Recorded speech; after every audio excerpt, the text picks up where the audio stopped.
Good evening, Oswego, and welcome to The Real Deal, your source for spoiler-free movie reviews. I'm Brandon Macy. I'm Connor Brennan. And I'm Nathaniel Ahart. Connor is back from the dead to join us for tonight's program. Or is this man an imposter? Oh, you're going this route, huh? Tonight we are critiquing Jordan Peele's newest horror flick, Us, a story about a family who must escape from their doppelgangers. After the release of Get Out, audiences have been hungry for more Jordan Peele films, so we are going to talk a lot about this film after we take a quick look at the trailer. I'm not quite sure how I would react if I came face to face with myself. Would it destroy the space-time continuum? Well, I don't know. I feel like the way this film portrays it may be a little different. Not to get into spoilers, but Yeah, I think you were thinking Back to the Future 2 there. I'm glad somebody got my reference. All right. Gentlemen, what did you think of Us?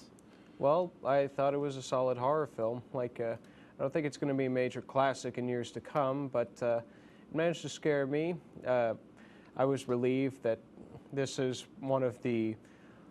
another edition in the, line of original horror films we've been getting for the past few years. The Babadook, Hereditary, Cabin in the Woods, and now this. So I'd say we've been having a pretty good decade for horror films so far. yeah. Anyway. Especially the past few years, and I mean, I wouldn't say this film is like as good as Hereditary. I mean, it's a completely different movie. Right. But I was really heavily anticipating this movie. I mean, Get Out was one of my favorite movies from 2017, one of my favorite horror films of all time, per se. Oh yeah, I forgot Get Out. Yeah. Yeah, and so, to say I was excited for this is a little bit of an understatement.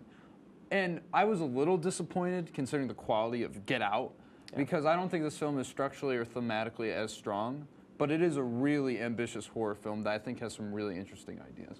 Well, I thought Get Out was good. It was all right. Oh, I didn't think just it was all right, great. man? Just all right. eh? Yeah, here's the thing. It was awesome. That I hurts left me. I thought it was kind of underwhelming considering the amount of hype that it's been getting. We saw Get Out, right? And that was awesome. And then you leave us with Us, and it was like, I don't know. I just wasn't really feeling it. It didn't really feel like the same kind of horror films that I'm used to seeing. And, I'm a big fan of The Shining. We've talked about The Shining before when we critiqued Halloween. And, Halloween was scary too. And I thought Us was scary as well. But, it didn't feel well. There were a lot of problems I had with this story. But kind of mostly within the script, not so much within the production design or their performances. It was really the way the story was laid out and a lot of the plot twists that occurred in there. Well, I didn't think they all connected very well. Wait, so you give aren't me an saying, example. Oh, sorry. Can I ask one question? Yeah. So you aren't saying Get Out was okay? I'm saying Get Out was fine. It was good. Well, it was better than Us. Well, okay. Well, I mean, Fair we enough. both think Get Out is excellent. Yes. So.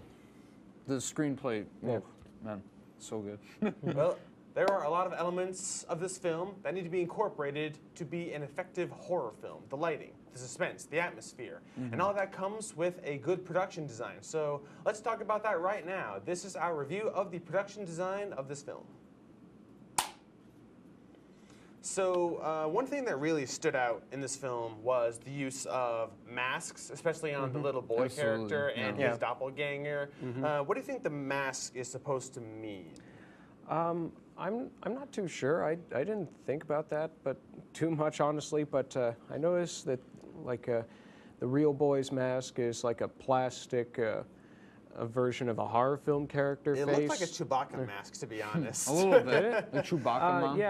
Yeah. From that photo, I'm not sure though. Like maybe more like a green alien or something. And the doppelganger's mask, it's a cloth mask. Like I don't know if it's supposed to be anything. Just I don't know. What stood out to me more was it kind of looks like, the doppelganger's mask kind of looks like something you would make yourself, like a sock mask that you would cut eyes out of, cut a mouth out of, and then just put it on. So let's talk about that. Why do you think he did that? Why not have a replica mask of the little boys? I just think, well, I mean, clearly the costuming for all the doppelgangers is different from clearly. the actual people. I just think that was in there because he had a mask. And of course, there's a reasoning for the doppelganger to have a mask more than a kid, but I just figured that's why it was there, because the kid had one. So I was like, oh, let's just throw it in. Yeah, and honestly, we have to bring up the red suits, which honestly looked like prison outfits to me. But I thought maybe that was supposed to tie into a theme of, say, America trying to leave its past behind, like how we throw a lot of people into prison just to say that we solved a problem. Have you watched the documentary 13th? Yes. 13th? That's a great documentary. It details how the presidential administrations over the decades have persecuted minorities and using poor excuses like drug wars and such, and violent crime, and now our prisons become more filled with more people every year, and it's a crazy epidemic that should be looked into. So you're detecting a political message within this film. Yeah. Well, I think it would be wrong to not think he'd put that in his movie, because Get Out was such a racially charged film, and this isn't really racially as charged. It's just basically about this black family, and they just happen to be black. I feel like there are more themes going on beyond that, and it's more about us as a country and us as a people in general. Yeah. Let's talk about the natural lighting a little bit. There was a scene with the two boys when they were in the closet. They used a match to use natural lights. Yeah. I love natural light. Yes. You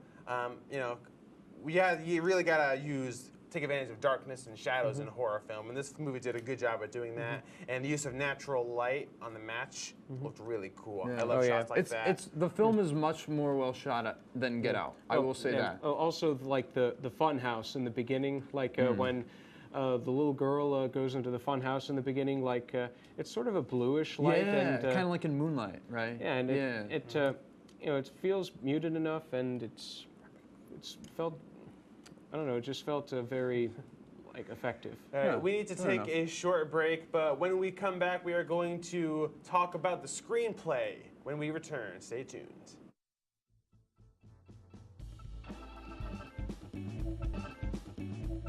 Welcome back to The Real Deal. Tonight we are critiquing Us. This film was written, produced, and directed by Jordan Peele. Now, I'm sure he's capable of directing his own story, but it's all about the script and making the story stick with the crowd. Let's have a good conversation about the screenplay of Us. All right.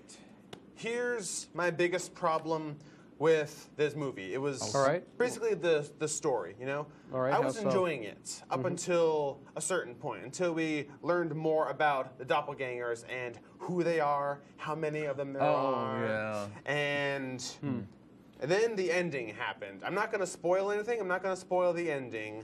But the ending kind of left me scratching my head, and it kind of ruined the film for me. Well, that's not that uncommon in horror films, but I'm sure this was a creative decision, say, as opposed to the original Nightmare on Elm Street. It ends with everything apparently being happy, but Freddy comes in for one last scare.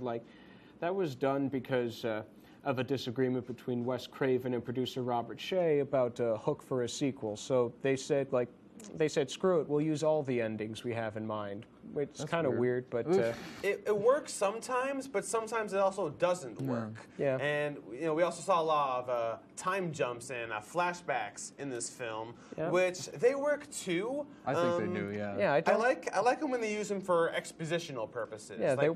We saw that in the beginning. Yes. But the problem is they kind of kept jumping back to it and giving more and more unnecessary exposition.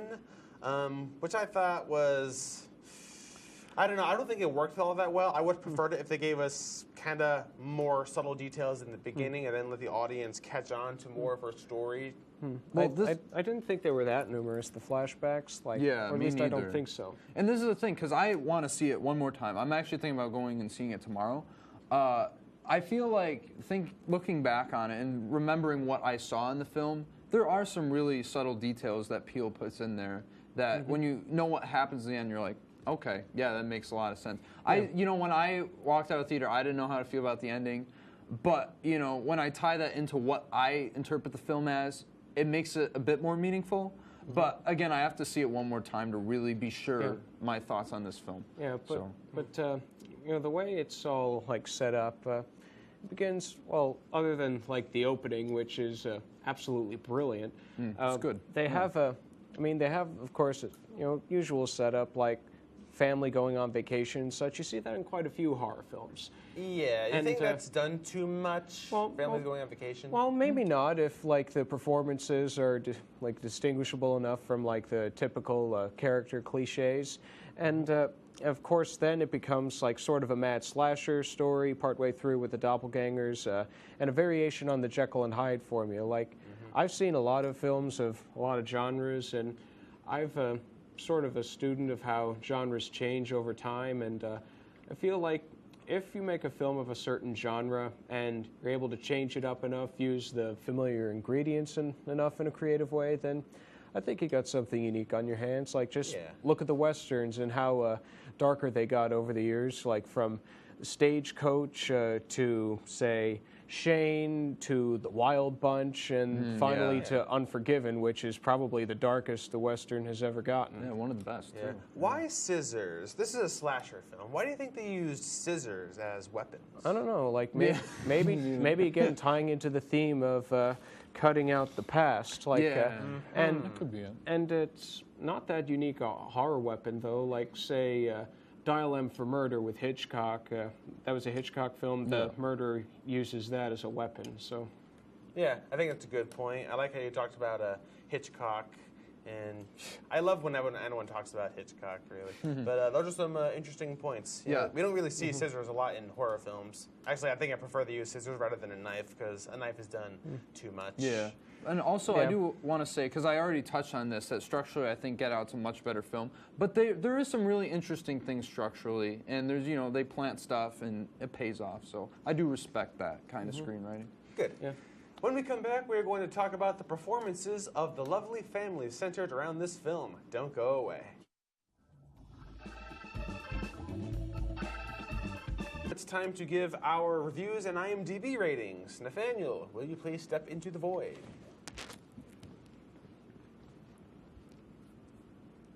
Well, a little bit of a letdown compared to the juggernaut that was Get Out. Us shows that Jordan Peele is here to stay and that ambitious and thought-provoking horror films are up his alley. I give Us 8 out of 10 stars.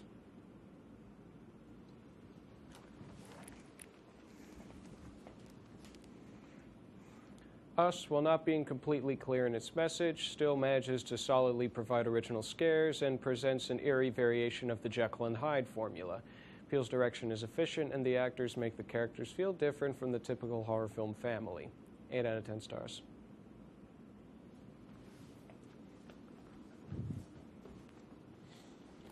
Us, as a film, I went into feeling pretty hyped about and walked out of feeling pretty underwhelmed. There were a lot of aspects to the story that didn't make a whole lot of sense while leaving a lot of questions unanswered. Maybe this is what Jordan Peele intended, but I just wasn't feeling it. However, I will give credit where credit is due. Lupita Nyong'o gave a fantastic performance, and I was very pleased with the way the film looked and felt. I give Us 5 out of 10 stars.